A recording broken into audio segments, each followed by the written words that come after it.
Fabulous. I don't know if you saw the post in Facebook where I was like, don't forget to bring all your parts.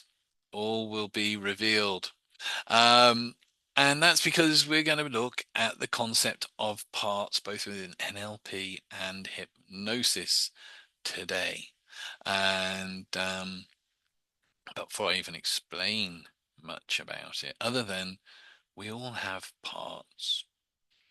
We wake up in the morning knowing there's jobs we've got to be done, and a part of us goes, oh, I just want to stay in bed.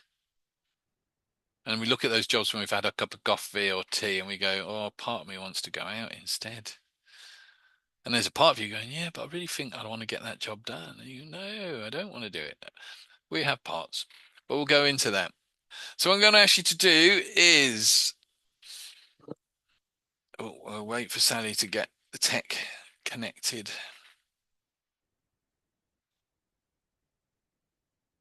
You're good. Marvelous. So we're going to do a little stuff and something. And you don't have to consciously try to remember this. Um, in fact, you don't even have to remember this completely, but you will find that it's just something that when you come to do this, you just can recall what it is you need to do quite easily without effort. But before we do that and before we start, let's do this. So I'm going to ask you, how should we do this? Oh, let's make it nice and simple. So I'm going to ask you to get comfortable.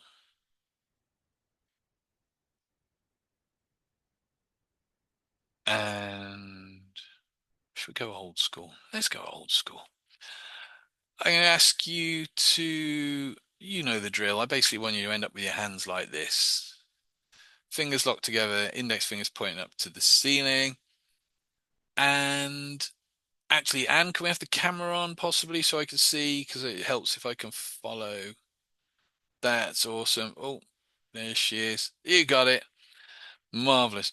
So what I'm going to actually do in a moment is open those fingers about an inch apart. Once you do that, just look at the gap in the middle. Do not look anywhere else. Now, I don't know if you'll start to relax and begin to go into a nice trance-like state as those fingers come together, or whether you'll wait till they touch when you close your eyes and begin to relax and go into a nice trance-like state. But whenever you choose to go into a nice trance-like state now, you can enjoy this and get the most of it. So open those fingers about an inch apart. Look at the gap in the middle. Take a nice deep breath.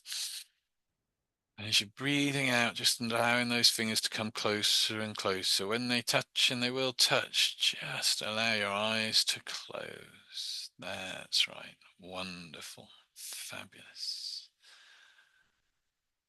Excellent. Take a nice deep breath in. As you breathe out, just letting your shoulders sink a little bit, and those hands can just gently drift down in the time that you need to take to relax, to let go. Now I'm going to count down from 10 to 1. 10 is where you are now. 1 can be in a wonderful state of inner focus, trance, whatever you want to call it.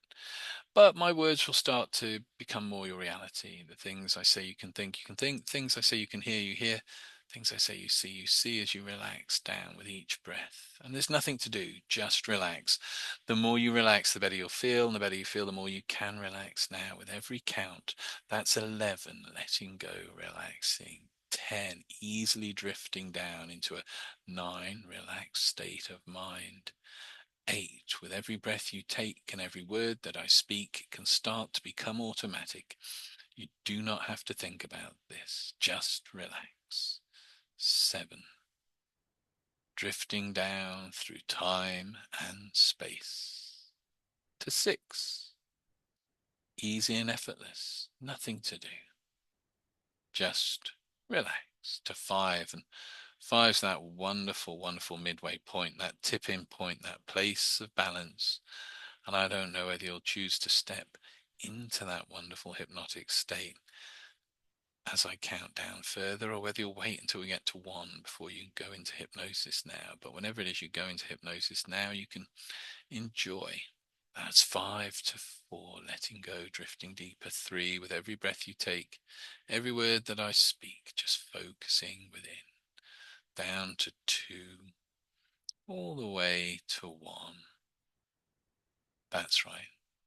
And I want you to imagine, just think about there being a level deeper than this.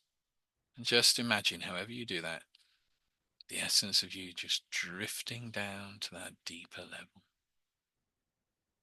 looking up at that other you as you relax.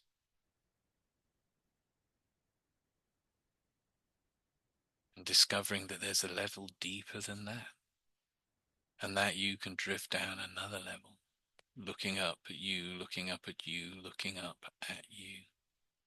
Deeper relaxed now, all the way. That's right.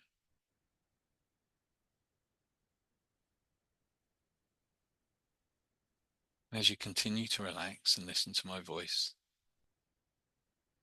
speak to your unconscious mind, your inner self. There is a part of you that just knows how to feel real good now. And I'm going to ask your unconscious mind to find that you.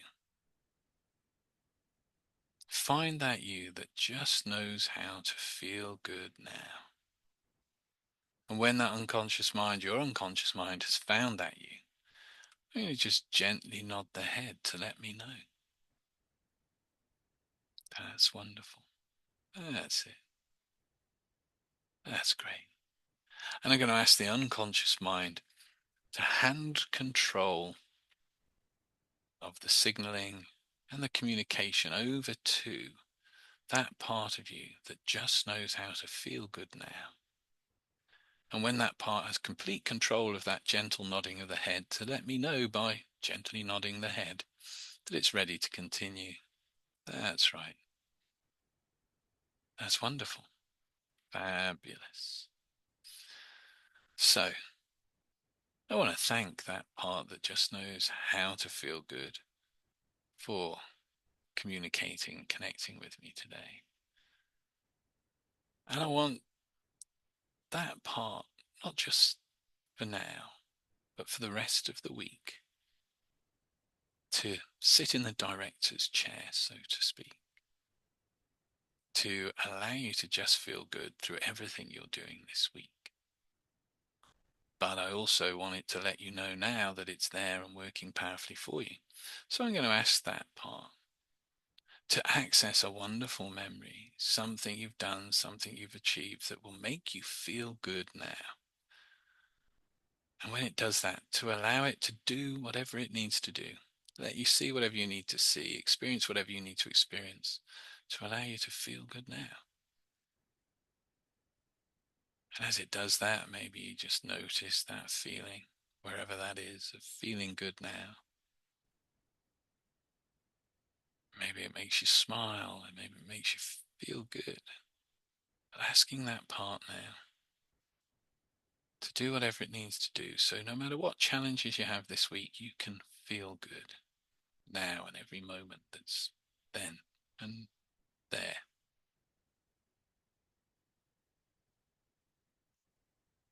If that part is willing to make you feel good now, then I'll ask it to just gently nod the head for me. That's wonderful. That's right.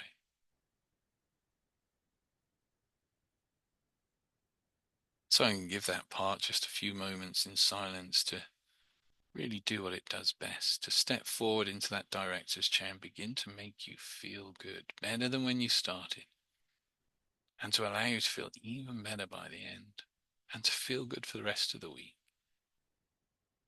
Ask that part to take that time now and let it do whatever it needs to do. And you can just sit and observe and notice that feeling good now, feeling wherever that is for you.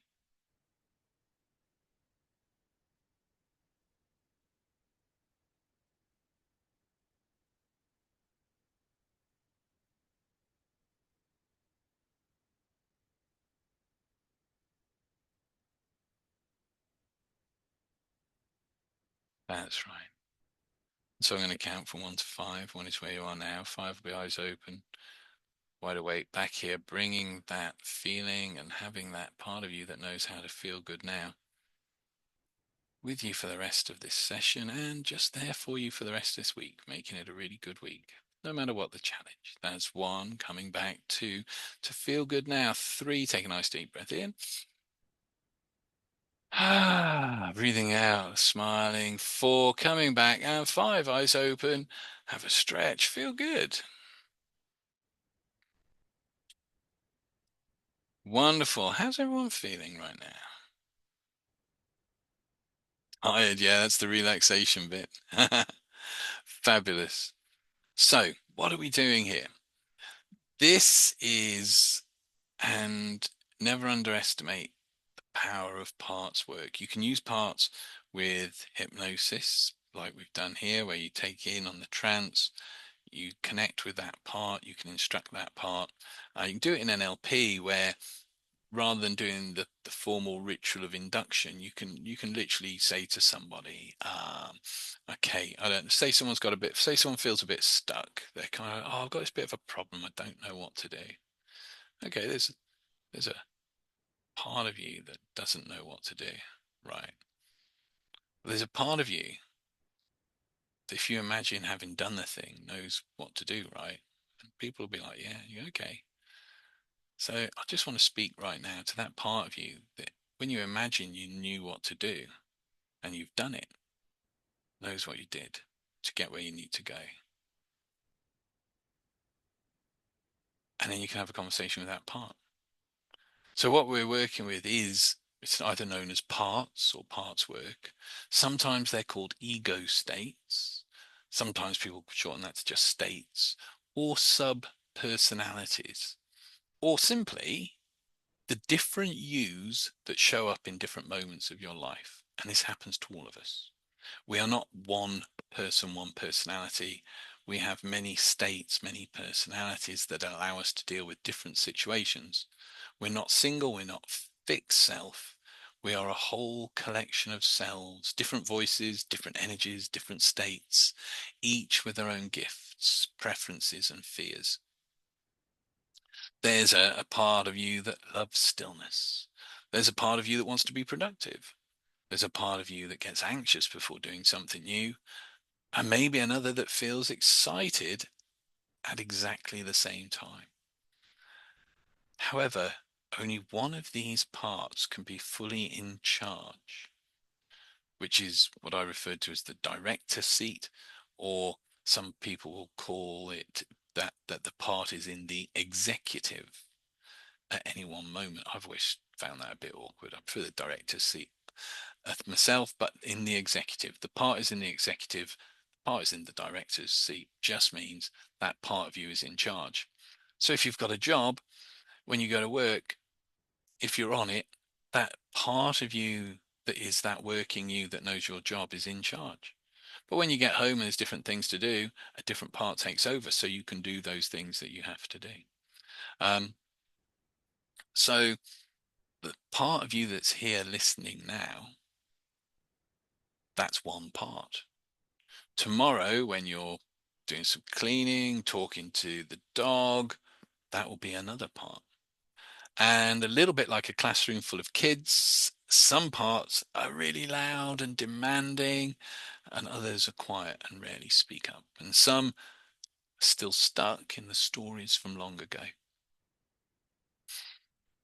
Whichever one sits in the teacher's chair, the director's seat, the executive, that's the one that's running the show. That's the part that's executive. And quite often, more often than not, it's the right one for the job. The calm, confident part that handles stress beautifully. The part of you that can relax and let your hair down. The part of you that can step up and maybe speak to somebody about a complaint or something that another part of you just wouldn't be able to do. But when that part and the right part is on the job, you'll be calm, you'll be confident, and you'll handle the situation beautifully. Other times, not so much. I'm wondering, if you've ever walked into a room, and I know we've all done this, if you've ever walked into a room and forgotten why you went. Why you went in. Why am I here? What am I doing? Why did I do this? What did I come into this room for? I did it today. There was something I needed, two things I needed to say to Fee. By the time I got downstairs, there was one of them and the other had gone, and I found it back up here on my seat waiting. So I'd obviously left that part of me back here. Um, but when that happens, it's usually because the part that wanted something sent us there. So, like, if I wanted a cup of coffee because I'd finished my water thing, and I went downstairs on the mission going, right, and I want a coffee. There's a part of me, the part of me that wants a coffee, that sent me on that mission. But halfway down the stairs, the part of me that goes, oh, it's looking quite nice out. Maybe I'll go for a walk takes over. And so when by the time I get into the kitchen, I'm thinking about going for a walk, and I don't remember why I came into the kitchen because the walk part took over from the coffee part. Totally normal. In fact, we all do it.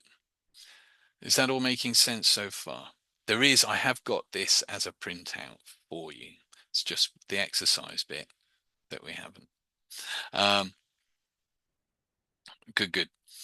So we shift states all the time, and I know we've talked about this in the past with I meditate. Shifting a state, some people go, "Oh, it sounds a bit weird." It's not. If you wake up miserable, or I always use this analogy, you wake up miserable, and you're like, oh, "Gotta go work," blah, blah.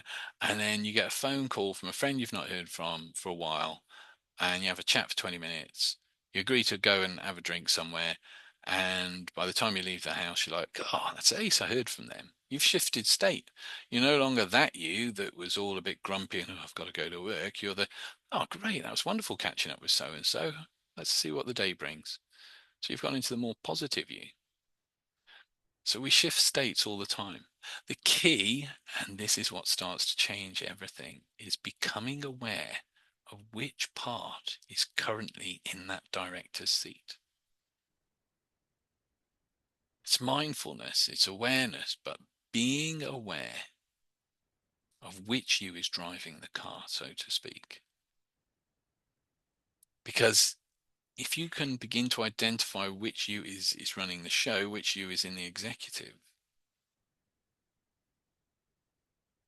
you can then also learn how to invite a different part forward when needed, or if you're working with somebody, you can refer to their different parts and invite their different parts, which is what we did with the hypnosis very bluntly.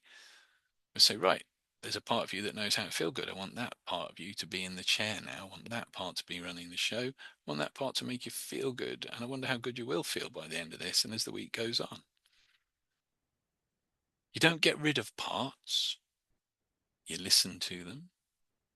And it is, we're not going to go into it today, but you can get those parts to speak. You can do that in hypnosis, which can be sometimes a little weird, unnerving. I don't know if you've ever, I'm trying to think of the closest thing I can think of. If you've ever been, really waking up in negative moods these days, that's lucky. I don't know if you've ever been to see like a clairvoyant psychic type person who channels. And I went to see one. It was terribly dodgy, and she almost had her face punched in. It was in Church Stretton. I'll never forget it because it was comical. Had it not been between the two of them. Um, so we'd gone to see this lady, and she was channeling her spirit guide, who was a Native American. They're always Native Americans, or something other wonderful thing. Native American, and bar guy like going like how like they used to do in the old cowboy films. Um, she put on this kind of very fake kind of Native American voice and started speaking with this Native American voice, and it was all okay. It was all okay, and then and then somebody said, I had a real favorite horse, and I had to have it put down. It got ill, or I can't remember what was wrong. It wasn't right, so they had to have this horse put down. She was gutted. She wanted to know, do horses go to heaven.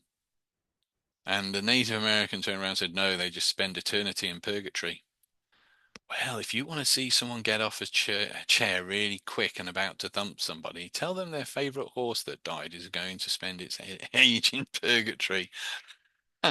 So she snapped out of being the Indian very quickly and backed up on what she was saying. But it's the bit about the voice. If you're doing hypnosis and you can invite that part to speak, so you got someone in trance, and you can do this without hypnosis as well, but you tend to get the voice thing more in hypnosis. And one classic way is if you say there's a part of you, maybe someone's been, that's okay. So that maybe there's somebody who's kind of struggling a bit and there's some stuff coming up from not sure, and you get chatting about it, you discover them that there's a part of them that is still the little girl that, I don't know, trying to think of something not too traumatic. um the little this is tragic. The little girl whose cat, I'm laughing at it, but it's tragic, whose cat got run over on Christmas Day. Yeah. And it happened, and it's a long time ago. Maybe this person's like in their 50s or something now, but every year they've not been able to enjoy Christmas Day. They got kids, they've always wanted to enjoy it. They've now, maybe they've even got now grandkids, they want to enjoy it, and they just can't because there's a part of them that's still that little girl mourning for the loss of the cat on Christmas Day. So you take them into hypnosis, and you've identified that, oh, and what if someone says, oh, I do this, I do that, then it's, oh, okay, so there's a part of you. So if somebody said, oh, when I was 6 my cat got run over on Christmas Day, it was terrible, it really upset me. So there's a part of you that's still upset about that cat. And the likelihood is they'll go, yeah, yeah, and be quite surprised that you've acknowledged that. It's quite amazing, really. um so you take them into hypnosis, whatever, and then you'd say to them, I want to speak to that part. And quite often with hypnosis, you'll just get like a twitch of the finger or a gentle nod of the head to communicate. But you can take it a step further if you want. I'd like to speak to that part that is the little girl still upset about her cat. Is that possible? You get the nod in the head. So, okay, I'd like that part to take over the vocal cords and the ability to speak. And when that part is ready to talk with me, to just let me know by saying yes or ready. And usually what happens, you see the person swallowing a bit, and then they'll speak, and the voice will be that of a small child's. It's quite a weird and slightly, if you weren't expecting it, it could freak you out. However, it can happen. It's just curious and a bit weird. And even once you've heard it several times and with different people, different things, it can still be a bit odd. But you can actually speak to that part, and you'll be hearing that person. You will hear them, and they will. And there's something. It's not. You can tell the difference between clairvoyant lady faking a Native American accent and this actual speech, because that part of the brain that is still connected with that part is now running that speech. So the grammar and everything will shift and change. It's quite an amazing thing. But then you can talk to that part. You can say to that part, okay, I'm sure there's a reason. Let's use this Christmas example actually, because it's not an uncommon thing that people struggle with Christmas.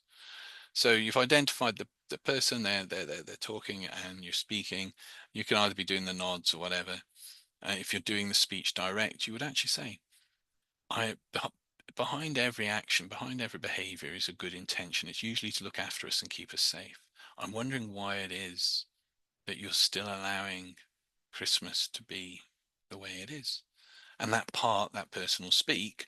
Alternatively, you might say something along the lines of, if you're not doing the speech bit, is, if it's safe and okay for this part to do so, I'd like it to let you know why it is it's been ruining Christmas for you for the last 50 years. Um, And so that allows that communication between the person and that part themselves.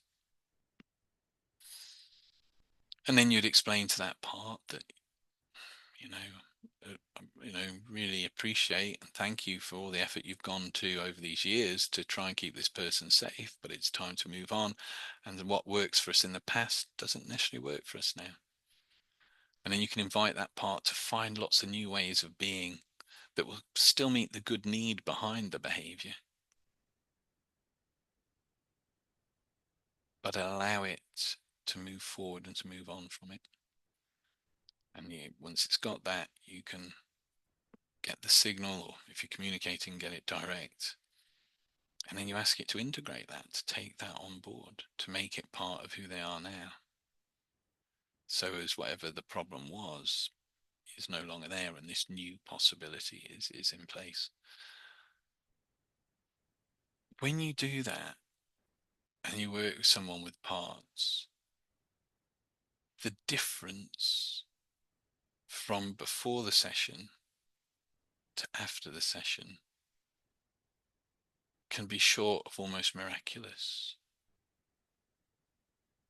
The example of time that comes into my head is, well, actually when I worked with the guy for claustrophobia, and he came in, I was using a place with a small cupboard, like a little broom cupboard, and when he came in, it's always good with phobics to try and get a bit of a reaction, get a bit of the emotion of it going. I was like, so here's a cupboard, can you stand in it for me? And he was like almost walking out of the room. It's like, no, sorry, you don't have to. And so there's a part of you that for whatever reason does not like that. And we work through the parts and did the stuff. And then at the end of the session, he spent 10 minutes climbing in and out of the cupboard. And I was like, you couldn't go in there before. He's like, no, but it's all right. And I said, well, if you're in there, can you switch the light off as well? And he's like, give it a go. Went in, shut the door, turned the light off. 5 minutes later, he come back out. I said, you're all right. He said, I can't do that. I know, but you did. And he's like, I know. How was it? It was all right. It's just dark. Completely amazing shift in one session just by working with parts. So it's a powerful way of working.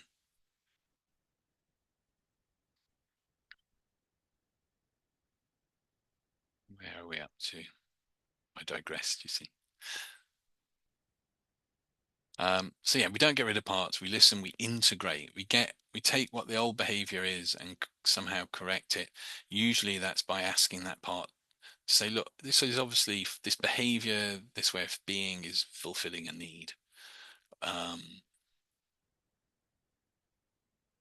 Go into the imagination and find some new ways of being that will free the person up from the old behavior, but still fulfill the need. And get them to do that and then integrate it, make it yours. And sometimes you'll hear, you hear someone say, I want to start that new thing. Oh, I want to do that, but I want to stay safe. It's not indecision. It's two parts, both trying to help, both trying to protect something. In that situation, it might be the idea that, oh, I'm taking a risk, and what if it doesn't work? So maybe that bit that's going, I want to stay safe, is going, but if I say stay safe, I avoid disappointment. But there's the other part that's going, hey, sod the disappointment, let's go for this thing, it could work. It's not indecision, it's two parts. And so the other thing we can do is, if you learn how to bring the part into dialogue to get communication with that part, whether it's through nod of head, twitch of a finger type stuff, or whether it's through actual talk, we can create movement instead of such stuckness. And another way you can do this, which I know I've talked about and shown before, and we've used in different ways. In fact, again, is exactly what we did with Debbie when she couldn't find her passport. There's a part of you that doesn't know where that passport is. There's a part of you that knows exactly where you left it. Put your hands out like that. When the part of you, as the hands come together, that part of you that knows where your passport is going to communicate to that part of you that does not know where the passport is. And when those hands touch, you'll just begin to remember, begin to recall. Maybe it'll be instant, or maybe it'll take a moment, that you know where that passport is. What happened? She went, I'll have a look there. And sure enough, that's where it was. Um, Parts work, yeah. So you can do it like this off the magnetic hands thing, which we did back at the beginning of the year when we are doing all this stuff.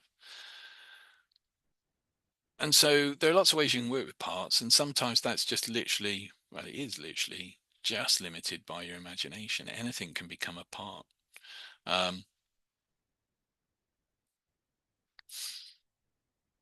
and what happens when we learn to get not just our own parts and other people's parts, communicating, finding that way through, well, we create movement instead of stuckness. We bring harmony instead of internal conflict and war. So you've got to bear in mind that some parts, especially the ones that carry fear or trauma or really old emotions, yeah, if you think about a house, those parts that carry fear, trauma, old emotions tend to live down in like the cellar level of the house. But there are parts that are even deeper than that. They're the parts that maybe, they're in the depths. Maybe you'd say the bomb shelter. I don't know if that's a term I would use, probably actually, but you know, they're not at the cellar level. They're a level, but they're at the archaeological level. Um, these ones, those ones that are really deep down, they're kind of more the scared ones. They're shut down ones. They don't want to kind of pop up and answer the door, but they are still part of your house, of the completeness of yourself. And you don't heal those parts by going, right, you down in the depths, come up here and speak to me now. That never works. You heal those parts that are buried deep by creating safety, presence, and trust.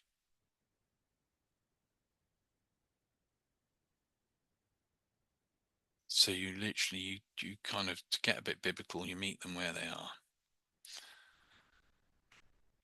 Over time, the more your parts get to know one another, or the more you help somebody's parts communicate, the more our system becomes unified. We become more complete, more whole, infinitum on the words that mean kind of unified. Um, the more peace we feel, I mean, real peace, felt peace that we begin to experience. So to get a feel for parts, and I hadn't thought of this before, but there's two ways you can approach this.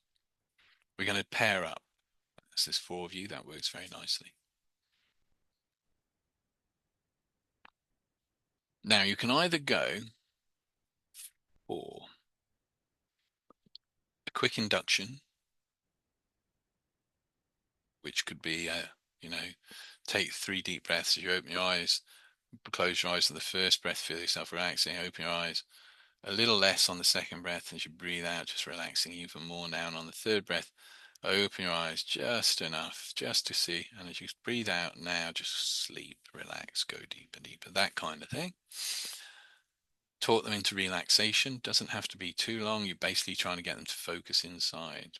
So you can literally say, as you're sitting there now, take a deep breath, close your eyes. I wonder where that place is that you can go into trance now. And just leave a moment's pause, allow that process. And then you can either do what we did at the beginning, which is, and this is where your pen might be handy, address the unconscious mind. Ask the unconscious mind to find the part you want, which if you're doing therapy is how you would do it as well.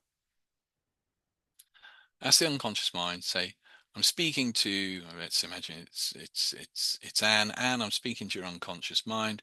I want Anne's unconscious mind to find the part And we're literally going to go.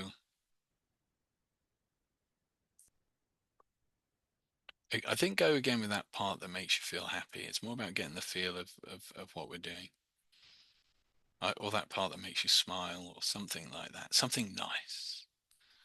So it'd be like, and there's a part of you that just knows how to smile and feel good. I'm going to ask your unconscious mind to find that part. And when it's done that, to just give me a gentle nod of the head. And then you watch and you wait for the gentle nod of the head. Sometimes it can be subtle. Some of you were sat there going, some of you are like, still a nod of a head. And the moment you see it, go, that's right. Yeah. So you get that nod in. And then you ask the unconscious mind to hand control of the nod of the head over to that smiley, happy part. When it's done that, give me a nod.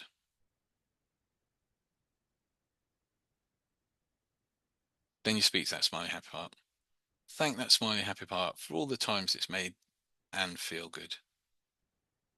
And I'm just going to ask that part now to just step into the driver's seat, step into the director's seat for the rest of the evening to allow Anne to smile and feel good.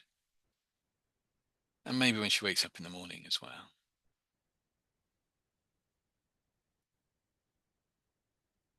When it's done everything it needs, ask it to do whatever it needs to do to make that happen. And then when it's done that, to just give you the signal. Thank that part. Thank you for doing this work today. Ask for the signaling to go back over to the unconscious mind. Unconscious mind has control. And then in a moment, I'll count from 1 to 5. 1 is where you are now. 5 will be eyes open, feeling good, that part in full control, smiling and happy. So you can do it that way. Or if you want to go simple, you can do the parts on the hands thing. So you might go, if I was going to use the hands, I'd go, okay, there's a part of you that's maybe, it's getting on in the day. There's a part of you that's feeling just a little bit kind of, oof. Is that in the left hand or the right hand? First answer that comes to mind, maybe they go left. Okay, just concentrate on that there. So in that left hand is that part of you that's feeling maybe a little flat. In the right hand, there's a part of you that knows how to just feel good even at the end of a busy day. So place that part in the right hand. When they're both there, stick your hands out like this. And in the time it takes for your hands to drift closer and closer together, when they touch, and they will touch, that right hand can share something with the left hand that will allow you to feel good even though it's been a busy day. So, before we go into that, are there any questions? Because if not, I'll do the breakout rooms and you can have a go, whichever way you choose. Any questions? No? Okie doke, let's breakout room. Automatic, so we never know. I need more than one room, otherwise you're all going to be sat in the same place. Here goes. And I'll say where are we at? Oh wow, that took a bit longer than I thought. So if we say 10 minutes each, has anyone got a rush off, or are you all good for another bit? Yeah, so if we say about 10 minutes, so 5 minutes switch over, that's what I mean. Don't make the induction a long one, just a few deep breaths, go within, relax, just, and it's amazing how quickly, especially if you've been doing this now, you can find that happens for you. And I'll drop in and see how you're getting on. See you in a tick.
recording again. The others should be on their way.